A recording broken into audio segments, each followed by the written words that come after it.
On se place ici dans le R espace vectoriel E des fonctions continues sur le segment 0, 1 et à valeur dans R et qui s'annulent en 0, qu'on munit de la norme infinie.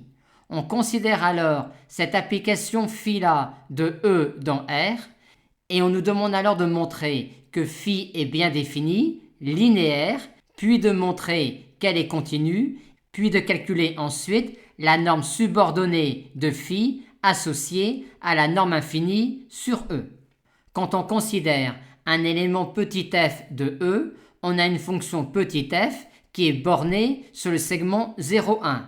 Par conséquent, on a cette relation de domination-là qui assure l'existence de phi f quand f appartient à E.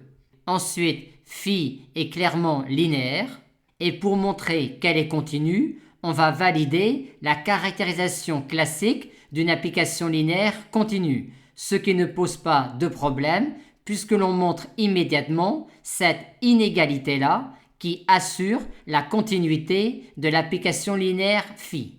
Soit encore, vu la valeur de cette somme-là, cette inégalité-là. Maintenant que l'on a validé que phi est une application linéaire continue, on peut alors parler de sa norme subordonnée à la norme infinie sur E. Et cette inégalité-là nous permet alors de dire que la norme 3 bar de phi est inférieure ou égale à 1. Et pour montrer qu'elle vaut 1, on ne peut pas par exemple montrer qu'elle est atteinte en considérant la fonction f qui est constante et qui vaut 1 sur le segment 0, 1, vu que l'on doit avoir f qui s'annule en 0. On va donc essayer de construire une suite fp de fonctions de E telle que cette quantité-là converge et converge vers 1, ce qui démontrera que la norme 3 bar de phi est exactement égale à 1. Fp doit prendre comme valeur en 0, 0. Ensuite, pour avoir 1 ici, on va prendre une fonction fp qui reste dans cette zone-là et qui touche 1 de temps en temps. Et vu que 1 est la valeur de cette somme-là, on aimerait dans l'idéal que fp en tous les 1 sur n valent 1.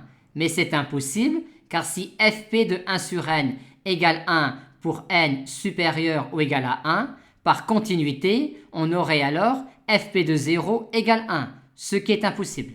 Par contre, on peut mettre 1 comme valeur de fp en 1, ainsi qu'en 1 demi, ainsi qu'en 1 tiers, et ainsi de suite jusqu'à 1 sur p. On considère donc une fonction fp qui a cette forme-là, et qui ensuite va valoir 0 en 1 sur p plus 1 et va valoir 0 entre 0 et 1 sur p plus 1. On a alors ainsi une fonction fp continue sur le segment 0, 1 qui vaut 0 en 0 pour laquelle la norme infinie est égale à 1 et pour laquelle son image par phi est cette quantité-là.